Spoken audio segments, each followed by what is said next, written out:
नमस्कार दोस्तों।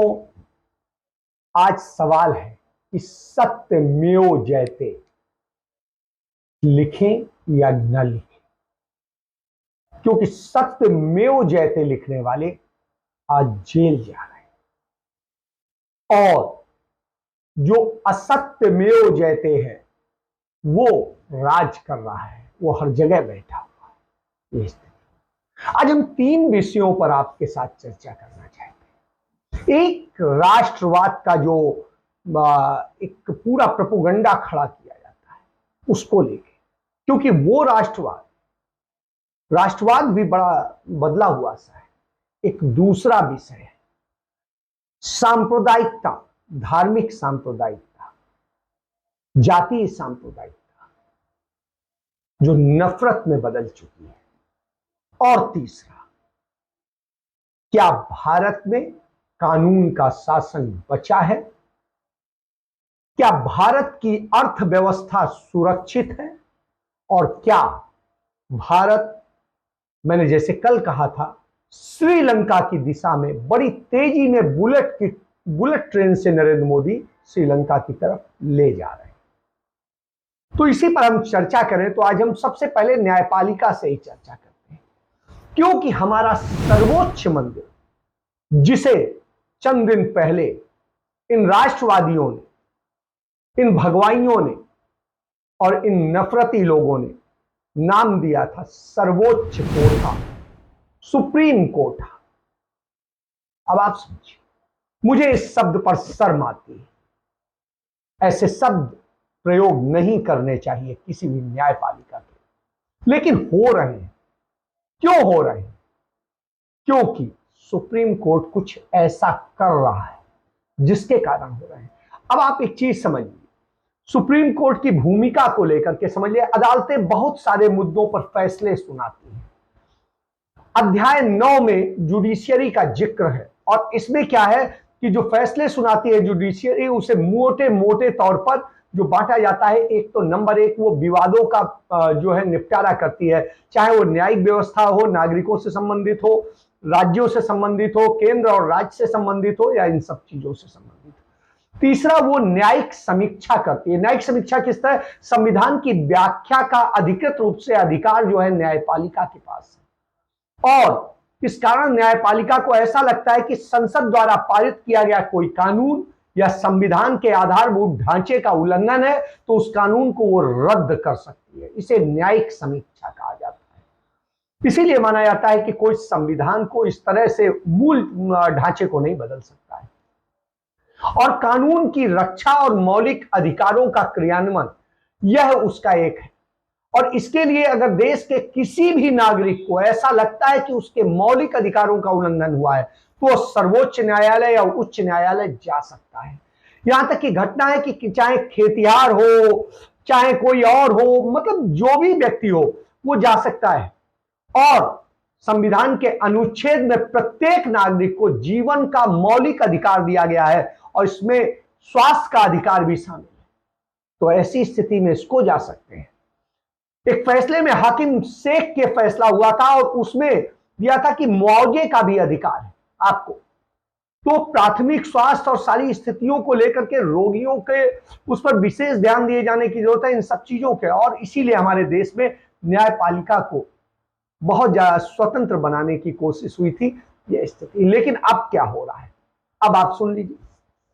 कल सुप्रीम कोर्ट में जो शब्द गूंजे वो हमारे आपके लिए, सबके लिए चिंताजनक।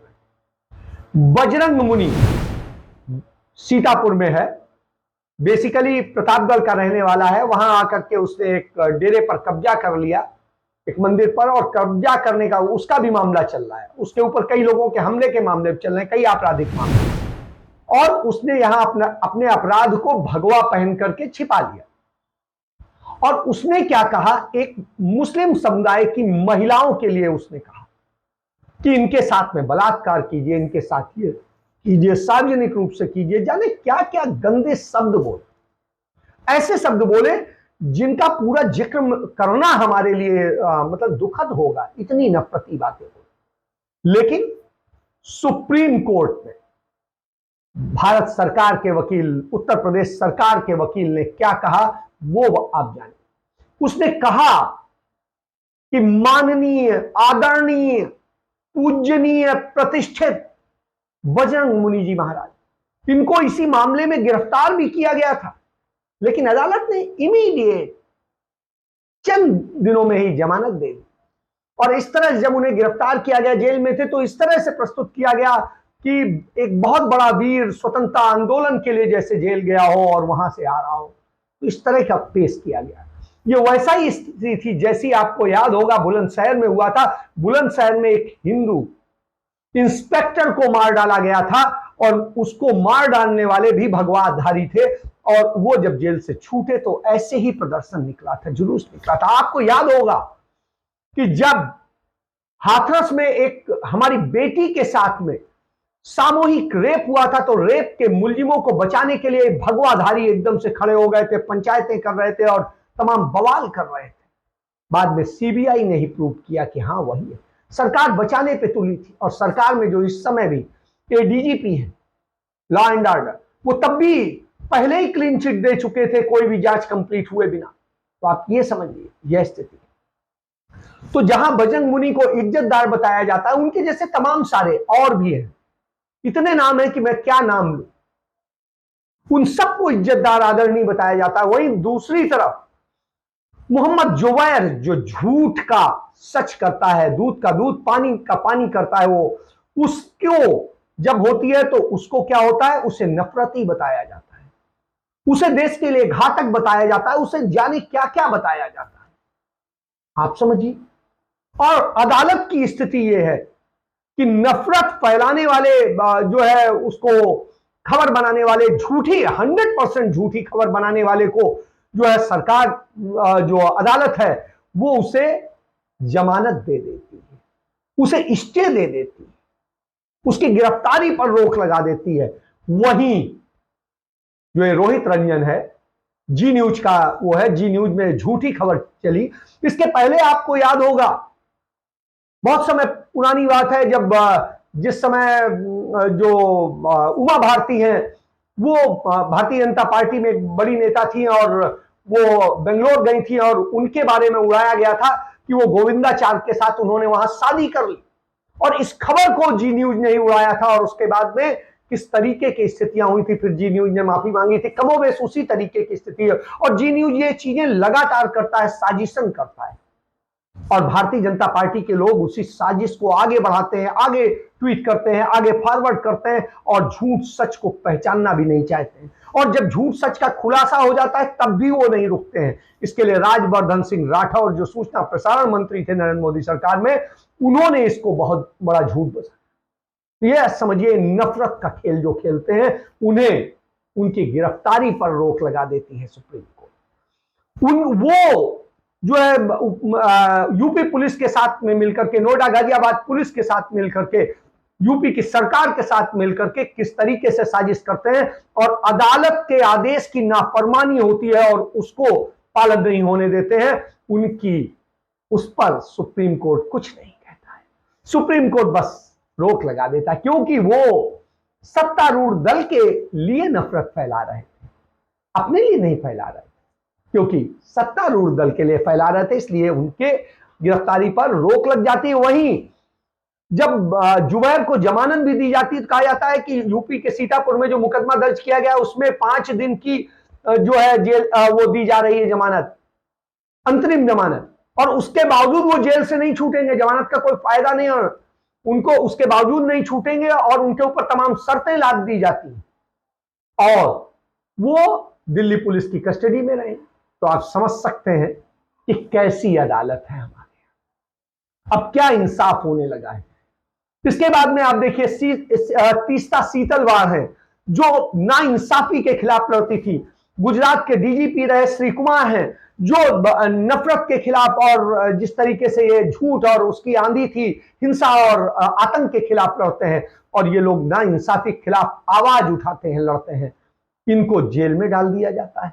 और सुप्रीम कोर्ट के जो है एक ऑर्डर के जो है परिप्रेक्ष्य में जोड़ करके इन्हें जेल में डाल दिया जाता है। कुछ नहीं, सच की बात करना, इंसाफ मांगना जुर्म हो गया है। तो यह स्थिति हो गई है। अब आप समझिए किस तरीके से, जबकि आपको याद होगा हाथरस रेपकांड के दौरान जो है केरल से आए पत्रकार थे सिद्दीकी कप्पन, उनके साथ और भी जो दो पत्रकार थे, और उन सबको गिरफ्तार कर लिया जाता है और मथुरा पुलिस उन पर देशद्रोह से लेकर सारे मुकदमे लगा देती है। और इस तरह की स्थितियां, हालत यह है कि साबित करने के लिए सबूत नहीं होते हैं, लेकिन वो करते हैं।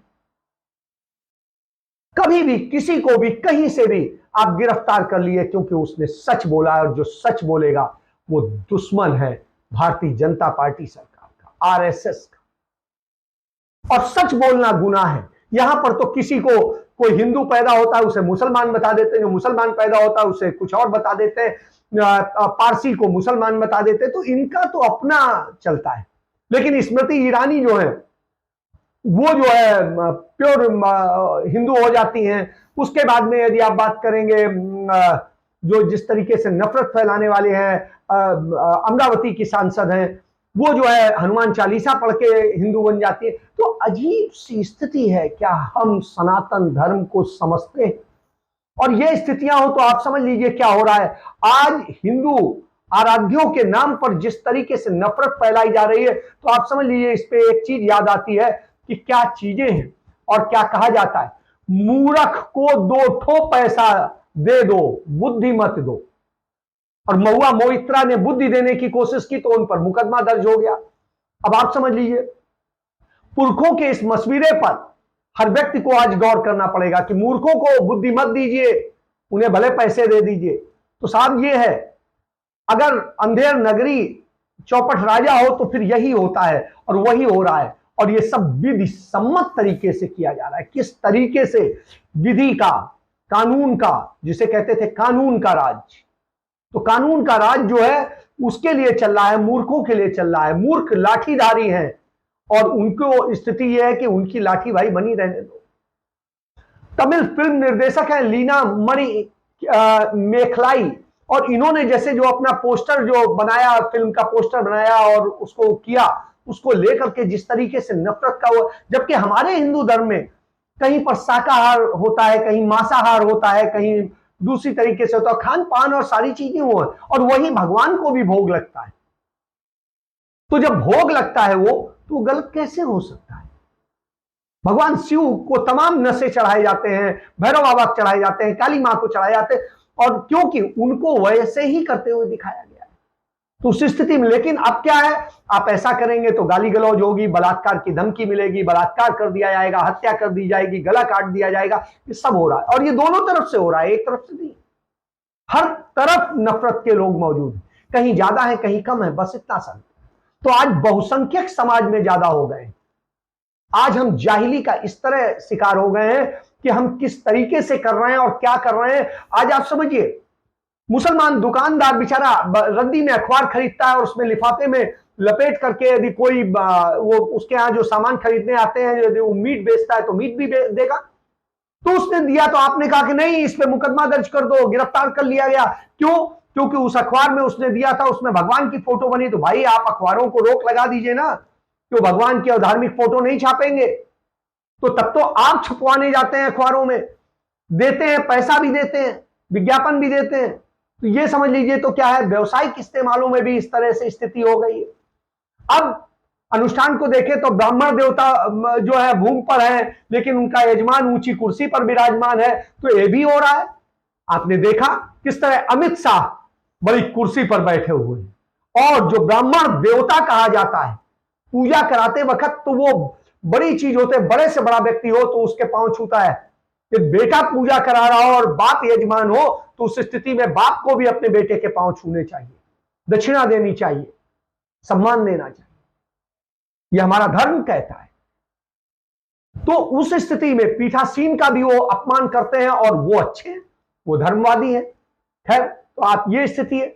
तो हमारे यहाँ का जो नियम रहा है, वो शक्ति की परंपरा, शक्ति की देवी है, और शक्ति की देवी को बलि दी जाती है, सारी चीजें, मांस मदिरा और सब कुछ चढ़ाया जाता है। तो इसमें कौन सी ऐसी चीज? अज्ञे ने लिखा है, अगर आदमी की शक्ल घोड़े की होती तो उसके देवता भी अश्वमुख होते। इसलिए यदि शाकाहारी है तो उसके आराध्य को भी शाकाहारी होना होगा, और यदि मांसाहारी है तो उसे भी मांसाहारी होना होगा।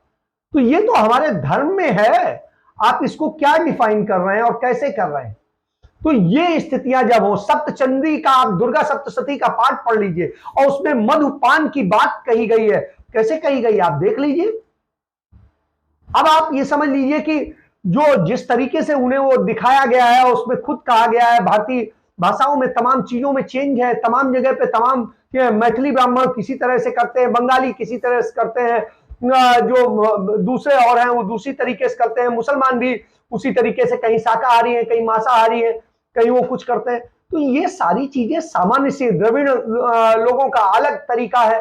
तो ये सब चीजें बिल्कुल सामान्य सी प्रक्रियाएं, लेकिन आप क्या कर रहे हैं? नफरत पैदा कर रहे हैं। क्यों? क्योंकि आपको चाहिए नहीं, दूसरे धर्मावलंबियों की तरह आप मत बनिए, बाकी धर्मों की तुलना मत कीजिए आपसे, कम से कम एकेश्वरवादी धर्मों से तो दूर ही रहिए। आपकी समस्या है सिंधु पार, यानी हमारे पास एक किताब थोड़ा ही ना है कि हमारे पास सिर्फ कुरान हो, हमारे पास सिर्फ बाइबल हो, हमारे पास ढेर सारे धार्मिक ग्रंथ हैं और सबके उसमें है। तो इसमें आहत होने वाली बात कहां से आ गई? हमारे भगवान इतने कमजोर नहीं है कि किसी कोई तस्वीर से कुछ हो जाए तो आहत हो जाए, कोई कुछ कर दे तो आहत हो जाए, इतनी चीजों से आहत हो जाए। सच्चे मन से आस्तिक हैं या नास्तिक हैं, जो भी हैं, आप सोचिए और समझिए, ये सब यहीं पर है। हमारे यहां तो यही है कि भोग कर चला जाना है, इसलिए मस्त रहिए, आहत मत होइए। यह आपको सोचना पड़ेगा। दूसरा विषय है, इस देश की अर्थव्यवस्था बर्बादी की ओर जा रही है। और आपको एक चीज बता दें, श्रीलंका में भी अर्थव्यवस्था बर्बादी की तरफ गई, क्योंकि वहां के लोगों ने राष्ट्रवाद के नाम पर किस तरीके से बर्बादी को वो किया। श्रीलंका में आज, श्रीलंका में प्रदर्शनकारियों ने वहां के जो राष्ट्रपति हैं, बड़े प्यार से, बड़े सम्मान के साथ उन्हें बैठाया था। राष्ट्रपति भवन में उन्होंने जाकर कब्जा कर लिया और राष्ट्रपति गोटबाया राजपक्षे को राजभवन छोड़ के भागना पड़ा। तो आज यह स्थिति हुई, क्यों हुई? राष्ट्रवादी लोगों ने राष्ट्रवादी राष्ट्रपति को भगा दिया, प्रधानमंत्री को पहले ही भगा चुके हैं। तो यह स्थिति क्यों पैदा हुई है? क्योंकि आपने राष्ट्रवाद के नाम पर देश को बर्बाद कर दिया, और देश को बर्बाद करने का नतीजा यह है, आज वही स्थिति भारत की है। भारत के ऊपर 131 लाख करोड़ का कर्ज हो चुका है। भारत की जीडीपी का 62% कर्ज में डूब चुका है। राज्यों को मिलाकर 95% देश कर्ज में डूब चुका है। देश के ऊपर कर्ज के साथ साथ दूसरे फॉरेक्स रिजर्व हमारा खत्म हो रहा है। उसके बाद में बेरोजगारी चरम पर है, नौकरियां खत्म हो रही हैं, महंगाई चरम पर है, डॉलर के मुकाबले रुपया 80 रुपया पहुंच रहा है। और ऐसी स्थिति में जब सब कुछ बर्बादी की दिशा में जा रहा हो, कहीं कुछ ना हो, ना खाने के लिए, ना पीने के लिए, ना रहने के लिए, ना किसी चीज के लिए, ऐसी स्थिति में, और आपके पास आमदनी आपकी घट गई हो, उन सभी स्थितियों में खत्म हो गई हो, 90 करोड़ बेरोजगारों का देश बन गया हो, उस स्थिति में क्या कहेंगे? देश की अर्थव्यवस्था सुधारने की जरूरत है। तो अर्थव्यवस्था सुधारने की दिशा में आप काम नहीं कर रहे हैं। जो आवाज उठाते हैं उन्हें खत्म करने का काम कर रहे हैं, उसके लिए इस्तेमाल क्या करते हैं? ईडी करते हैं। कभी देश की सबसे बड़ी पार्टी कांग्रेस पार्टी के नेताओं पर छोटी छोटी सी झूठी से आरोप पे, जिन पे आप खुद जांच कर चुके हैं, उनमें परेशान करते हैं और वो करते हैं। तो इस तरीके से फेमा कानून हो और सब कुछ हो, उन पर आप करते हैं।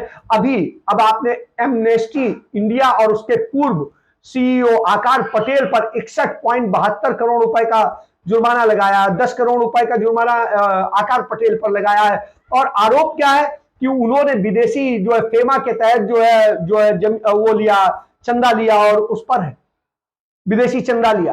तो साहब, प्रवर्तन निदेशालय का आरोप है कि ब्रिटेन स्थित एमनेस्टी इंटरनेशनल ने 2013 से 2018 के बीच अपनी भारतीय इकाई को जो बड़ी मात्रा में पैसा दिया। तो आप ये समझिए, इन सब चीजों को लेकर के आपने तमाम सारी चीजें की, आज उन्हें परेशान करें, क्योंकि वो आपका खुलासा करते हैं, सोशल और दूसरी जगह आपकी चीजों को सामने लाते हैं और आप बेनकाब हो जाते हैं। उसी तरीके से आप देखिए, मीडिया को डराने क्या होता है, लेकिन मीडिया क्यों आज डरा हुआ है, इसका एक सबसे बड़ा उदाहरण आ गया। वो उदाहरण आ गया टाइम्स ऑफ इंडिया समूह में। उसने ईडी ने उनके यहां रेड करी और पूछताछ के लिए बुलाया, और पूछताछ में मामला क्या है कि 900 करोड़ रुपया उन्होंने टैक्स हेवन आयरलैंड में जमा किया था, और जो है सेल कंपनियों के जरिए जमा किया था। और आपको याद होगा 2019 में कोबरा पोस्ट ने अपने बहुचर्चित स्टिंग ऑपरेशन में 136 की दूसरी किस्त रिलीज की थी और उसमें स्टिंग ऑपरेशन में टाइम्स ऑफ इंडिया के जो मैनेजिंग डायरेक्टर हैं विनीत जैन, उनके बताया था कि 500 करोड़ के बदले किस तरह से ग्रुप कुछ भी करने को, हिंदू एजेंडा चलाने को तैयार था और दूसरी चीजें थी। इसी तरीके से विनीत जैन और बेनेट कोलमैन जो कंपनी उनकी, उसका जो संजीव शाह उसके अध्यक्ष हैं। इसके अलावा एसआर कंपनी अंबानी और अडानी को दे दी गई। जो अब इसके अलावा आप देखिए किस तरीके से जो है पुष्प शर्मा ने किस तरह से आचार्य अटल बनकर के किस तरीके से पूरा सारी किया था। उसमें इंडिया टुडे भी था, हिंदुस्तान टाइम्स भी था, जी न्यूज भी था, नेटवर्क 18 भी था, स्टार इंडिया और एबीपी भी था, दैनिक जागरण था, रेडियो वन था, रेड एफएम था, लोकमत था, एबीएन था, आंध्रा ज्योति था, टीवी 5 था, दिनामलार था, बिग एफएम था, इंडिया के न्यूज था, इंडिया वाइज था, द न्यू इंडियन एक्सप्रेस था, एमवी टीवी था, ओपन मैगजीन था और इसके अलावा इंडिया न्यूज जैसे तमाम सारे समूह थे। और इन समूहों ने पत्रकारिता की पूरी धोती खोल दी गई थी और इन्होंने जिस तरह से कहा था कि हमें सिर्फ पैसा दो, हम कुछ भी करेंगे, और उसी तरह का पैसा आइलैंड में टैक्स हेवन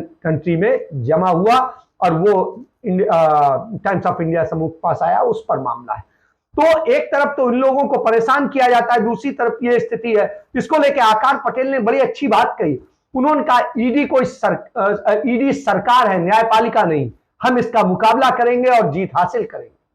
आप समझिए कि किस तरीके से जो हो रहा है हमारा, जो यदि आप देखेंगे विदेशी पोर्टफोलियो जो है हमारा वो बिल्कुल बर्बाद होता जा रहा है और हमारे लगातार जो हमारी अर्थव्यवस्था है लड़खड़ा रही है, लड़खड़ा कर रही, बिल्कुल ढा गई है। और किस तरीके से 30 अरब अमेरिकी डॉलर का हमारा सब जो है विदेशी निवेशक निकाल करके हमारे देश से चले गए।